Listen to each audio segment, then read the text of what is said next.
All students, a very good afternoon and I wholeheartedly welcome you all for Enlightened Educators. ಇವತ್ತು ಬಂದು ತುಂಬ important ಅಪ್ಡೇಟ್ನೊಂದಿಗೆ ಬಂದಿದ್ದೀನಿ. So ತುಂಬ ಜನ ಮೆಸೇಜ್ ಮಾಡ್ತಿದ್ದೀರಾ. ನಿನ್ನೆಯಿಂದನೂ ಕೂಡ ನಿನ್ನೆ ನಾನು ಕಾಲೇಜಲ್ಲಿ ಬ್ಯುಸಿ ಇದ್ದ ಕಾರಣ I was not able to look at all these sorts of things. ಇದನ್ನು ನಾನು ನೋಡೋಕ್ಕಾಗಿರಲಿಲ್ಲ. ಸೊ ಹಾಗಾಗಿ ದಯವಿಟ್ಟು ಕ್ಷಮೆ ಇರಲಿ. ಆ್ಯಂಡ್ ಇವತ್ತು ನೋಡ್ತಾ ಇದ್ದೀನಿ ನಾನು. ಸೊ ಏನು ಮೆಸೇಜ್ ಅಂದರೆ, Ma'am, will there be revaluation for CAD? I failed just because of 2 marks. Can I go to 7th sem just because of the scores ಅಂತ ಕೇಳಿದ್ದೀರಾ ಒಂದು. ಆ್ಯಂಡ್ ಸುಮಾರು ಜನ ಕೇಳಿದ್ದೀರಾ. ಮ್ಯಾಮ್, ಇವರೊಬ್ಬರು ಕೇಳಿದರು, ನನಗೆ 23 ಕ್ರೆಡಿಟ್ಸ್ ಇದ್ದರೆ ಥರ್ಡ್ ಸೆಮ್ಗೆ ಹೋಗ್ಬೋದಲ್ವಾ? ಫಸ್ಟ್ ಸೆಮ್ ಎಲ್ಲ ಕ್ಲಿಯರ್ ಆಗಿದೆ, ಬಟ್ ಸೆಕೆಂಡ್ ಸೆಮ್ಮಲ್ಲಿ ಬರೀ 3 ಕ್ರೆಡಿಟ್ಸ್ ಪಾಸ್ ಆಗಿದೆ ಅಂತ.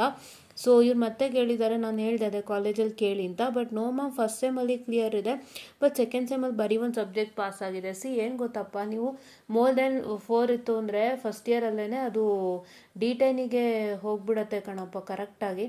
ಸೊ ಹಾಗಾಗಿ ಒಂದ್ಸತಿ ಇನ್ನೂ ಕ್ಲಿಯರ್ ಕಟ್ಟಾಗಿ ಕೇಳ್ಕೊಳ್ಳಿ. ಬಿಕಾಸ್ ಫಸ್ಟು ಮತ್ತು 4th ಇಯರ್ದು ಕರೆಕ್ಟಾಗಿ ಕೇಳ್ಕೊಬೇಕು ನೀವು. ಸೆಕೆಂಡು ಮತ್ತು ಥರ್ಡಲ್ಲಿ ಏನು ಸಮಸ್ಯೆ ಇಲ್ಲ, ಎಷ್ಟು ನಂಬರ್ ಆಫ್ ಬ್ಯಾಕ್ಲಾಗ್ ಇದ್ರೂ ಹೋಗ್ಬೋದು. ಸೆಕೆಂಡ್ ಇಯರಲ್ಲಿ ಎಷ್ಟು ನಂಬರ್ ಆಫ್ ಬ್ಯಾಕ್ಲಾಗ್ ಇರೋ ಥರ್ಡ್ಗೆ ಹೋಗ್ಬೋದು. ಬಟ್ ಏನಂತಂದರೆ ರೂಲ್ಸ್ ಆ್ಯಂಡ್ ರೆಗ್ಯುಲೇಷನ್ಸಲ್ಲಿ ಕೊಟ್ಟಿರೋದೇ ನಿಮಗೆ 3rd ಸೆಮಿಸ್ಟರ್ ಅನ್ನೋದೇನಿದೆ, ಆ 3rd ಸೆಮಿಸ್ಟರ್ ಇಂದ ಕೌಂಟ್ ಆಗುತ್ತೆ ನಿಮಗೆ.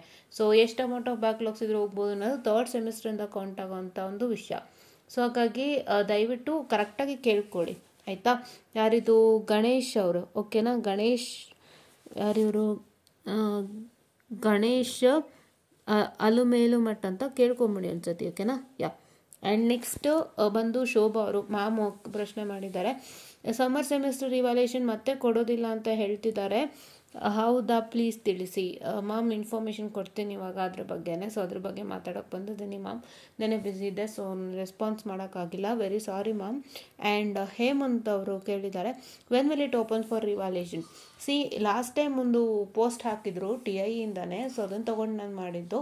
ಸೊ ಅನ್ವಿತ್ ಕಟೀಲ್ ಬ್ರದರೇ ಒಂದು ಪೋಸ್ಟನ್ನು ಹಾಕಿದ್ರು. ನೋಡ್ತಾ ಇರ್ಬೋದು, ರಿವ್ಯಾಲ್ಯೂಯೇಷನ್ಗೆ ಒಂದು ಏನಂತ ಹೇಳ್ತಾರೆ, ಓಪನಿಂಗ್ ಇದೆ ಅನ್ನೋ ಥರ ಒಂದು ಪೋಸ್ಟನ್ನು ಹಾಕಿದ್ರು. ಬಟ್ ಈಗ ಮತ್ತೆ ಹೊಸ ಒಂದು ಪೋಸ್ಟನ್ನು ರಿಲೀಸ್ ಮಾಡಿರೋ ಅಂಥದ್ದು. ಏನಪ್ಪ ಅಂತಂದರೆ, update regarding summer semester revaluation. So many students have been enquiring about revaluation notification for the summer semester. ಇದು ಅನ್ವಿತ್ ಬ್ರದರ್ ಇವತ್ತು ಬೆಳಗ್ಗೆ ಇನ್ಫಾರ್ಮೇಷನ್ ಕೊಟ್ಟಿರೋ ಅಂಥದ್ದು. As per the existing university regulation, revaluation is not applicable for summer semester examination. ನಾನು ಹೇಳಿದೆ revaluation ಯಾವುದೇ ಥರ ಇಲ್ಲ, ಬಟ್ ಇವರು ರಿಕ್ವೆಸ್ಟ್ ಮಾಡಿ ರಿವ್ಯಾಲ್ಯೂಯೇಷನ್ ಕೊಡಿಸಿದ್ದಾರೆ ಅನ್ನೋ ಥರ ಒಂದು ಇನ್ಫಾರ್ಮೇಷನ್ ಬಂದಿತ್ತು. ಬಟ್ ಈಗ ಬರ್ತಾರ ಇನ್ಫಾರ್ಮೇಷನ್ ಪ್ರಕಾರ ಅಂತ ಇವ್ರಿಗೆ ನೋಟಿಫಿಕೇಶನ್ ಹೋಗಿದೆ. ವಿ ಟಿ ಯುನವರಿಗೆ ಹಲವಾರು ಸಂಘ ಸಂಸ್ಥೆಗಳಾಗ್ಬೋದು, ಅಂದರೆ ಈ ಥರ ಲೈಕ್ NSUI ಆಗ್ಬೋದು ಅಥವಾ ಬೇರೆ ಹಲವಾರು ಪ್ರಭಾವಿ ವ್ಯಕ್ತಿಗಳು ಒಂದಿಷ್ಟು ಜನ ಮೆಸೇಜನ್ನು ಕೊಟ್ಟಿದ್ದಾರೆ ಅನ್ವಿತ್ ಕಟೀಲ್ ಬ್ರದರ್ಗೆ. ನಾಟ್ ಅನ್ವಿತ್ ಕಟೀಲ್ ಬ್ರದರ್, ಅವರು ಸೇರಿಸಿ, ಅನ್ವಿತ್ ಕಟೀಲ್ ಬ್ರದರು ಸೇರಿಸಿನೇ ಒಂದು VTUಗೆ ಒಂದು ರಿಕ್ವೆಸ್ಟನ್ನು ಕೊಟ್ಟಿದ್ದಾರೆ. ಬಟ್ ಏನಪ್ಪ ಅಂತ ಹೇಳಿದ್ರೆ, VTU ಕಡೆಯಿಂದ ಯಾವುದೇ ಕನ್ಫರ್ಮೇಷನ್ ಬಂದಿಲ್ಲ, ಓಕೆನಾ? ಈಗ ಕರೆಂಟ್ಲಿ ಯಾವುದೇ ರಿವ್ಯಾಲ್ಯೂಯೇಷನ್ ಇಲ್ಲ. ಬಟ್ ಇವ್ರೇನು ಮಾಡಿದ್ದಾರೆ, ಎಷ್ಟೋ ಜನ ಸ್ಟೂಡೆಂಟ್ಸ್ಗೆ ಪ್ರಾಬ್ಲಮ್ ಆಗಿರೋದ್ರಿಂದ ಸ್ಟೂಡೆಂಟ್ಸ್ ಪರವಾಗಿ ಒಂದು ರಿಕ್ವೆಸ್ಟನ್ನು ಮಾಡಿದ್ದಾರೆ. However we have formally requested the university to consider allowing revaluation this time, keeping in mind the student concerns and welfare.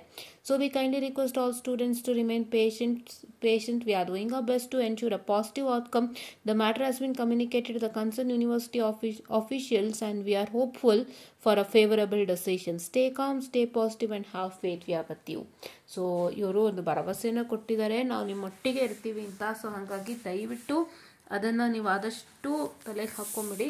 ಇವರು ನಿಮಗೆ ರಿಕ್ವೆಸ್ಟನ್ನು ಮಾಡಿದ್ದಾರೆ, ನೀವೆಲ್ಲರ ಪರವಾಗಿ ಒಂದು ರಿಕ್ವೆಸ್ಟನ್ನು ಮಾಡಿರೋ ಅಂಥದ್ದು. ಸೊ ಆ ಒಂದು ರಿಕ್ವೆಸ್ಟನ್ನು VTU ನವರು ಖಂಡಿತ ಒಪ್ಕೋತಾರೆ ಅನ್ನೋ ನಂಬಿಕೆ ಇವರೆಲ್ಲರಿಗೂ ಇದೆ. ಸೊ ಹಾಗಾಗಿ ಇಲ್ಲ ಅಂದ್ರೂ ಇವರು ತುಂಬ ಒತ್ತಾಯ ಮಾಡಿ ತಂದೆ ತರ್ತಾರೆ. ಸೊ ದಯವಿಟ್ಟು ವೆಯ್ಟ್ ಮಾಡಿ. ನಮಗೆ ಇವಾಗ ಏನೊಂದು ಬೇಜಾರಾಗ್ತಿದೆ ಅಂದರೆ, ಇಲ್ಲಿ VTUನ ಒಂದು ಏನಂತ ಹೇಳ್ತಾರೆ, ನಾವು VTUನ ಬ್ಲೇಮ್ ಮಾಡೋಕ್ಕಾಗುತ್ತಾ ಇಲ್ಲ ಸ್ಟೂಡೆಂಟ್ಸ್ ಬ್ಲೇಮ್ ಮಾಡೋಕ್ಕಾಗುತ್ತಾ, ನಂಗೊಂದು ಅರ್ಥ ಆಗ್ತಿಲ್ಲ. ಯಾಕೆ ಅಂತಂದರೆ, ಇವಾಗ ಅವ್ರು ಸಮ್ಮರ್ ಸೆಮ್ ಎಕ್ಸಾಮ್ ಕೊಟ್ಟಿದ್ದಾರೆ ಅಂದಮೇಲೆ ಒಂದು ರಿವ್ಯಾಲ್ಯೂಯೇಷನ್ ಕೊಡೋವಂಥದ್ದು VTUನ ಜವಾಬ್ದಾರಿನೇ ಆಗಿರುತ್ತೆ, ಹೌದಲ್ವಾ? VTUನ ಜವಾಬ್ದಾರಿನೇ ಆಗಿರುತ್ತೆ. ಇಲ್ಲಿ ಸಮ್ಮರ್ ಸೆಮಿಸ್ಟರ್ ರಿವ್ಯಾಲ್ಯೂಯೇಷನ್ಗೆ ಅವಕಾಶ ಇರೋವಂಥದ್ದು mostly first and second sem ಮಕ್ಕಳು ಯಾರು ಎಕ್ಸಾಮ್ ಬರೆದಿದ್ರಲ್ಲ, ಅದೇ ಈಗ ಸಮ್ಮರ್ ಸೆಮಿಸ್ಟರ್ ಇವ್ರು ತಗೊಂಡು ಏನಂತ ಹೇಳ್ತಾರೆ ಸಮ್ಮರ್ ಸೆಮಿಸ್ಟರ್ ಕ್ಲಾಸಸ್ ತೊಗೊಂಡು ಬರ್ತಿರ್ತಾರಲ್ಲ, ಮೋಸ್ಟ್ ಪ್ರಾಬ್ಲಿ ಅವ್ರಿಗೊಂದು ಅವಕಾಶ ಇತ್ತೇನೋ ಅಥವಾ ಅವ್ರಿಗೂ ಇಲ್ವೋ ನನಗೆ ಗೊತ್ತಿಲ್ಲ, ಬಟ್ ಅವ್ರಿಗೊಂದು ಅವಕಾಶ ಇತ್ತೇನೋ ಮೋಸ್ಟ್ಲಿ. ಬಟ್ ಈಗ ಯಾರು 7th ಸೆಮ್ ಅವರು ಸಮ್ಮರ್ ಸೆಮಲ್ಲಿ ಫಸ್ಟ್ ಸೆಮ್ ಎಕ್ಸಾಮ್ ಬರೋದ್ರಲ್ಲ, ಫೈನಲ್ ಇಯರ್ ಮಕ್ಕಳು, ಅವ್ರು ಯಾವುದೇ ರೀತಿ ಅವಕಾಶ ಇಲ್ಲ ಈಗ. ಬಟ್ ಇವರು ಕಮ್ಯುನಿಕೇಟ್ ಮಾಡಿದ್ದಾರೆ ಮ್ಯಾಟರ್ನ. ಸೊ ಹಂಗಾಗಿ ಈ ಒಂದು ಮ್ಯಾಟರ್ನ VTUನವರು ಸೀರಿಯಸ್ ಆಗಿ ತಗೊಂಡು ಒಂದೊಳ್ಳೆ ಅವಕಾಶ ಕೊಡ್ತಾರೆ ಅಂತ ನಾನು ನಂಬಿದ್ದೀನಿ. ಆ್ಯಂಡ್ ಸ್ಟೂಡೆಂಟ್ಸ್ ದಯವಿಟ್ಟು ಈ ಥರ ಒಂದು ಸಿಚುಯೇಷನ್ ತಂದ್ಕೋಬೇಡಿ. ಬಿಕಾಸ್ ಇವಾಗ already 7th sem classes start ಆಗಿ ಎಷ್ಟು ದಿನ ಆಯಿತು. ಆ್ಯಂಡ್ 7th ಸೆಮ್ ಮಕ್ಕಳಿಗೆ ಒಂದು ಇಂಟರ್ನಲ್ ಆಗಿದೆ, ನೀವು ಇನ್ನೂ ಎಕ್ಸಾಮ್ ಬರೀತಾ ಕೂತಿದ್ದೀರಿ, ಎಕ್ಸಾಮಲ್ಲಿ ಫೇಲ್ಯೂರ್ ಮಾಡ್ಕೊಂಡಿದ್ದೀರಿ, ಮತ್ತೆ ತಿರ್ಗಾ ರಿವ್ಯಾಲ್ಯೂಯೇಷನ್ ಬಾಗಿಲು ತಟ್ತಿದ್ದೀರಿ, ರಿವ್ಯಾಲ್ಯೂಯೇಷನ್ ಓಪನ್ ಆಗ್ತಾ ಇಲ್ಲ. ಇವರು ಕಷ್ಟಪಟ್ಟು ನಿಮಗೆ ಒಂದು ಏನಂತ ಹೇಳ್ತಾರೆ ರಿವ್ಯಾಲ್ಯೂಯೇಷನ್ನ ಕೊಡ್ಸೋದಕ್ಕೆ ಪ್ರಯತ್ನ ಮಾಡ್ತಿದ್ದಾರೆ. ಆ ರಿವ್ಯಾಲ್ಯೂಯೇಷನ್ಗೆ ನೀವು ಅಪ್ಲೈ ಮಾಡಿ ಅಲ್ಲಿ ಪಾಸ್ ಆಗೋಷ್ಟರಲ್ಲಿ ನಿಮ್ಮದು 7th ಸೆಮಿಸ್ಟರು ಎಷ್ಟು ಕ್ಲಾಸಸ್ ಹೋಯಿತು ಸ್ಟೂಡೆಂಟ್ಸ್, ಯೋಚನೆ ಮಾಡಿ ಅಲ್ವಾ. ಇದಕ್ಕೆ ನಾವು ಏನು ಗೊತ್ತಾ, ದಯವಿಟ್ಟು ಒಂದು ತಿಳ್ಕೊಳ್ಳಿ ಸ್ಟೂಡೆಂಟ್ಸ್, ಇದು ಏನು ಅಂತ ನನಗೆ ಹೇಳೋಕ್ಕೆ ಬರ್ತಿಲ್ಲ. ಬಿಕಾಸ್ ಇವಾಗ ನೀವು ತುಂಬ ಶ್ರಮ ಹಾಕಿ ಎಷ್ಟೊತ್ತಲ್ಲಿ VTU ಮಾರ್ಕ್ಸ್ ಕೊಡಲ್ಲ.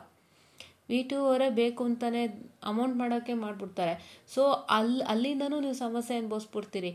ಇಲ್ಲ ಅಂತಂದರೆ ಅನ್ನಿಸ್ತದೆ ನೀವು ಶ್ರಮ ಆಗುತ್ತೆ, ಸಮಸ್ಯೆ ಅನುಭವಿಸ್ತೀರಿ. ಇಲ್ಲಿ ಎರಡೂ ಕಡೆನೂ ಆಗುತ್ತೆ. ನಾವು ಯಾರ ಕಡೆ ಅಂತ ಹೇಳಕ್ಕೆ ಬರಲ್ಲ. ನೀವು ಹೆಂಗೆ ಬರ್ದಿರ್ತೀರೋ ಅದ್ರ ಮೇಲೆ ನಾವು ಯಾರ ಕಡೆ ಅಂತ ಹೇಳ್ಬೋದು.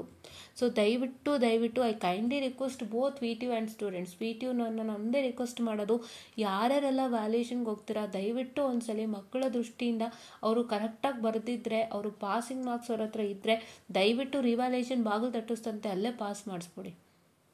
ಅವ್ರು ಚೆನ್ನಾಗಿ ಬರ್ತಿದ್ರೆ, ಅವ್ರಿಗೆ 21 ಬರ್ತಿದೆ, 22 ಬರ್ತಿದೆ, 25 ಬರ್ತಿದೆ ಅಂದರೆ ದಯವಿಟ್ಟು ಅವ್ರನ್ನ ಕ್ಲಿಯರ್ ಮಾಡಿ. ಮತ್ತೆ ಅವ್ರನ್ನ ರಿವ್ಯಾಲ್ಯೂಯೇಷನ್ ತನಕ ದೂಡಬೇಡಿ. ಯಾಕೆಂದರೆ ಅವ್ರ ಮಕ್ಕಳು ಕಷ್ಟಪಡ್ತಾರೆ. ಈಗ ಎಷ್ಟೋ ಮಕ್ಕಳು ಅದೇ ಥರ ನಿಮ್ಮ ಮೇಲೆ ಒಂದು ಕಂಪ್ಲೇಂಟನ್ನು ಮಾಡ್ತಾ ಇದ್ದಾರೆ ಇಲ್ಲಿ, ಲೈಕ್ VTUನವರು ವ್ಯಾಲ್ಯೂಯೇಷನ್ ಮಾಡಿಲ್ಲ ಮ್ಯಾಮ್, ನಾವು ಚೆನ್ನಾಗಿ ಬರ್ದಿದ್ದೀವಿ ಅಂತ.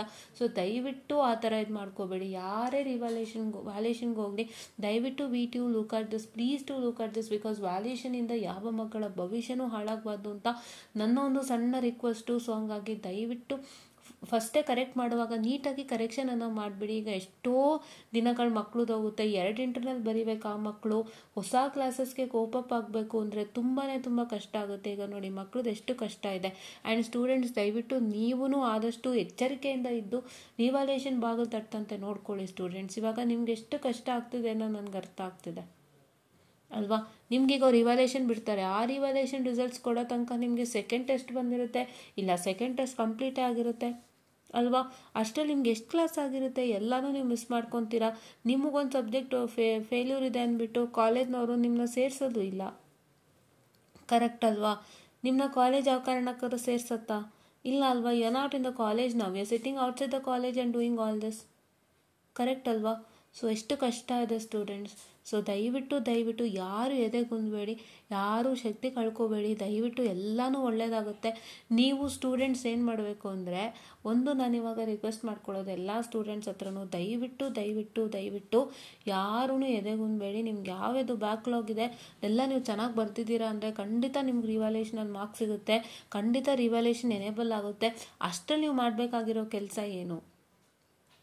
ಮಾಡಬೇಕಾಗಿರೋ ಕೆಲಸ ಏನಪ್ಪ ಅಂದರೆ, ನಿಮ್ಮ ಕ್ಲಾಸ್ಮೇಟ್ಸ್ ಹತ್ರ 7th ಸೆಮಿಸ್ಟರ್ ನೋಟ್ಸ್ ಎಲ್ಲ ಕಲೆಕ್ಟ್ ಮಾಡಿಕೊಂಡು ಅದನ್ನು ಓದೋಕ್ಕೆ ಪ್ರಾರಂಭ ಮಾಡಿ. ಯಾಕೆ ಗೊತ್ತಾ, ನಾನು ಒಂದು ಹೇಳ್ತೀನಿ ತಿಳ್ಕೊಳ್ಳಿ. ನೀವೀಗ ರಿವ್ಯಾಲ್ಯೂಯೇಷನ್ಗೆ ರಿಕ್ವೆಸ್ಟ್ ಹೋಗಿದೆ ಹೊರತು ರಿವ್ಯಾಲ್ಯೂಯೇಷನ್ ಇನ್ನೂ VTU ಕಡೆಯಿಂದ ಕನ್ಫರ್ಮ್ ಆಗಿಲ್ಲ. ಈಗ VTU ಕಡೆಯಿಂದ ಬೈ ಚಾನ್ಸ್ ಕನ್ಫರ್ಮ್ ಆಯಿತು ಅಂತ ಅಂದ್ಕೊಳ್ಳೋಣ. ಈಗ ಇವತ್ತು ನಾಳೆ ನೆಕ್ಸ್ಟ್ ವೀಕಲ್ಲಿ ಕನ್ಫರ್ಮ್ ಆಗುತ್ತೆ ಅಂದ್ಕೊಳ್ಳಿ. ನೆಕ್ಸ್ಟ್ ವೀಕಲ್ಲಿ ಕನ್ಫರ್ಮ್ ಆಗಿ VTU ಕಡೆಯಿಂದ ಒಂದು ರಿವ್ಯಾಲ್ಯೂಯೇಷನ್ಗೆ ಅಪ್ಲೈ ಮಾಡ್ತೀರಿ. ಒಂದು 3-4 ದಿನ ಟೈಮ್ ಕೊಡ್ತಾರೆ, ಅಷ್ಟರಲ್ಲಿ ಅಪ್ಲೈ ಮಾಡ್ತೀರಿ. ಅಪ್ಲೈ ಮಾಡಿದ್ಮೇಲೆ ಮತ್ತೆ ಅವರು ಒಂದು 2-3-4 ವೀಕ್ಸ್ ತೊಗೊತಾರೆ. 2-3-4 ವೀಕ್ಸ್ ತೊಗೊಳ್ಳೋಷ್ಟರಲ್ಲಿ ಸೆಕೆಂಡ್ ಇಂಟರ್ನಲ್ ಸ್ಟಾರ್ಟ್ ಆಗೋಗಿರುತ್ತೆ. ಸೊ ನೀವು ಪಾಸ್ ಆಗ್ತೀರಿ ಅಂತ ಅಂದ್ಕೊಳ್ಳಿ. ಸೊ ಮತ್ತೆ ನೀವು ಸೆಕೆಂಡ್ ಇಂಟರ್ನಲ್ ಟೈಮಿಗೆ ಹೋದರೆ ಎಷ್ಟು ಸಿಲೆಬಸ್ ಕಂಪ್ಲೀಟ್ ಆಗೋಗಿರುತ್ತೆ, ಎಷ್ಟು ನೀವು ಹಿಂದೆ ಇರ್ತೀರಿ. ಆ್ಯಂಡ್ ನೀವು ಎಷ್ಟು ಒಂದು ಏನಂತ ಹೇಳ್ತಾರೆ ವಿಷಯಗಳನ್ನ ಕಲ್ತ್ಕೋಬೇಕು, ಎಷ್ಟು ಕೋಪಪ್ ಮಾಡ್ಕೋಬೇಕು, ತುಂಬ ಕಷ್ಟ ಇದೆ ಅಲ್ವಾ. ಸೊ ಹಂಗಾಗಿ ನೀವು ತುಂಬ 100% ನೀವು ಕಾನ್ಫಿಡೆಂಟ್ ಇದ್ದೀರಾ, ನಮಗೆ ರಿವ್ಯಾಲ್ಯೂಯೇಷನ್ ಬಂದೇ ಬರುತ್ತೆ, ನಾವು ಚೆನ್ನಾಗಿ ರಿಸಲ್ಟ್ಸ್ ಬಂದೇ ಬರುತ್ತೆ, ರಿವ್ಯಾಲ್ಯೂಯೇಷನಲ್ಲಿ ನಾವು ಚೆನ್ನಾಗಿ ಮಾಡಿದ್ದೀವಿ ಅಂತ ಯಾರಿಗೆ ತುಂಬ ನಂಬಿಕೆ ಇದೆ. ದಯವಿಟ್ಟು ನಿಮ್ಮ ಫ್ರೆಂಡ್ಸ್ ಹತ್ರ 7th ಸೆಮ್ ಮೆಟ್ರಿಯಲ್ ಇಸ್ಕೊಂಡು ಒಂಚೂರು ಕೋಪಪ್ ಮಾಡ್ಕೊಳ್ಳಿ. ನೀವು ಕ್ಲಿಯರ್ ಮಾಡ್ದು ರಿವ್ಯಾಲ್ಯೂಯೇಷನ್ ಕೊಟ್ಟು ನೀವು ಕ್ಲಿಯರ್ ಮಾಡ್ತು ಅಂತಂದರೆ ಸೊ ನೀವುಗಳು ಆರಾಮಾಗಿ 7th ಸೆಮ್ ಜೊತೆ ಕೋಪಪ್ ಆಗ್ಬೋದು. ಇಲ್ಲಾಂದರೆ ನಿಮಗೆ ಪ್ರಾಬ್ಲಮ್ ಆಗುತ್ತೆ, ಯೋಚನೆ ಮಾಡಿ. ಓಕೆನಾ.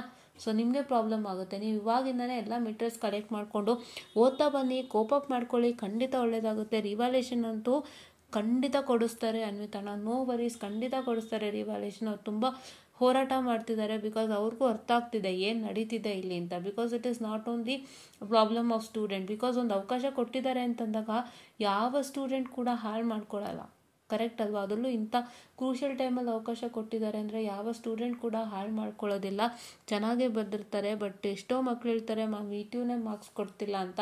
ಇಲ್ಲಿ ನನಗೇನು ಗೊತ್ತಾ, ಆ ಥರ ಒಂದು ಮಾತುಗಳು ಹೇಳುವಾಗ ನನ್ನ ಮನ್ಸಿಗೆ ಬರೋದು ಒಂದೇ, ಇವ್ರು ಹೇಳ್ತಾರೆ VTU ಕಡೆಯಿಂದ ನಮ್ಗೆ ಮಾರ್ಕ್ಸ್ ಕೊಟ್ಟಿಲ್ಲ ಮ್ಯಾಮ್, ನಾನು ಕಷ್ಟಪಟ್ಟಿದ್ದೀನಿ ಅಂತ. ಬಟ್ ನಂಗೆ ಒಂದು ಅನಿಸೋದು ಏನಂದರೆ, ನಿಮ್ಮದು ಆನ್ಸರ್ ಪೇಪರ್ ನನಗೆ ಗೊತ್ತಿಲ್ಲ, ನೀವೇನು ಬರೆದಿದ್ದೀರಾ ಅಂತ, ಕರೆಕ್ಟ್ ಅಲ್ವಾ.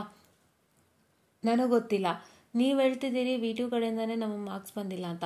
So without seeing answer paper ನಾನು ಹೆಂಗೆ ಜಡ್ಜ್ ಮಾಡೋಕ್ಕಾಗುತ್ತೆ ಅನ್ನೋ ಥರ ಒಂದು ಯೋಚನೆ ಕೂಡ ನನ್ನ ಮನ್ಸಿಗೆ ಬರುತ್ತೆ ಅಲ್ವಾ. ಬಟ್ ಆದರೂ ಕೂಡ ಸುಮಾರು ಜನ ಸೀರಿಯಸ್ ಆಗಿ ಅವ್ರ ಮೆಸೇಜಸ್ಗಳು ನೋಡಿಬಿಟ್ರೆ ತುಂಬ ಅನ್ನಿಸ್ತಾ ಇರುತ್ತೆ, ಎಷ್ಟು ಕಣ್ಣೀರು ಹಾಕ್ಕೊಂಡು ಹೇಳ್ತಿರ್ತಾರೆ. ಅಂದರೆ ಆ ಕಣ್ಣೀರು ಸಿಂಬಲ್ ಬರುತ್ತಲ್ಲ ನಮ್ಮ ಇದರಲ್ಲಿ ಎಮೋಜಿಲಿ, ಅದನ್ನು ಹಾಕಿರ್ತಾರೆ. ತುಂಬ ಜನ ಬೇಜಾರು ಮಾಡ್ಕೊತಾರೆ.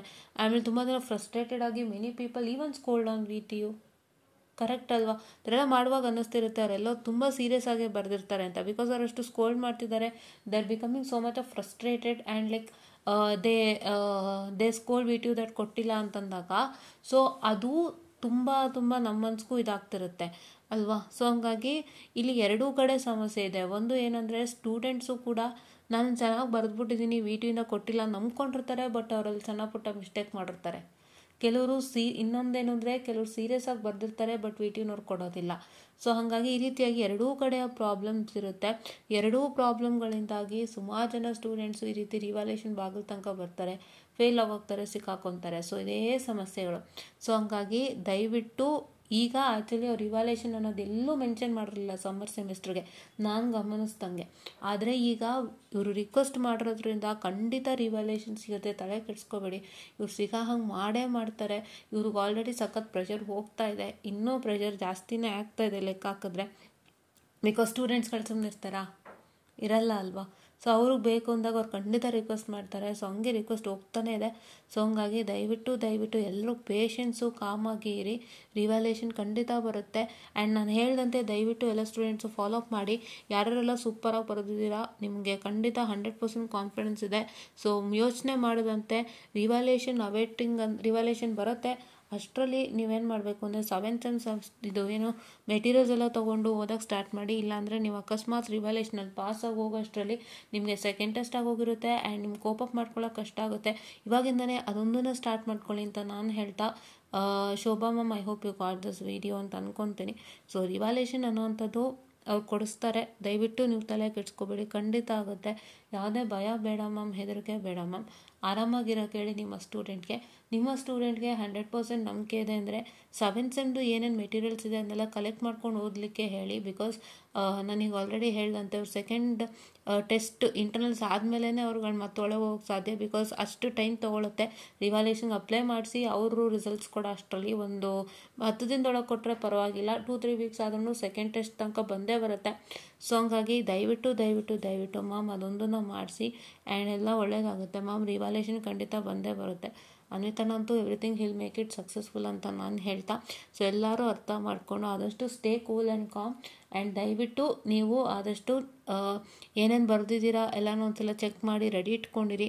ನೀವು ಒಂದ್ಸತಿ ಕರೆಕ್ಟಾಗಿ ಬರೆದಿದ್ದೀನಿ ಎಲ್ಲ ನೋಡಿಟ್ಕೊಂಬಿಡಿ ಅಂತ ನಾನು ಹೇಳ್ತಾ, I just want to say now students, and thank you.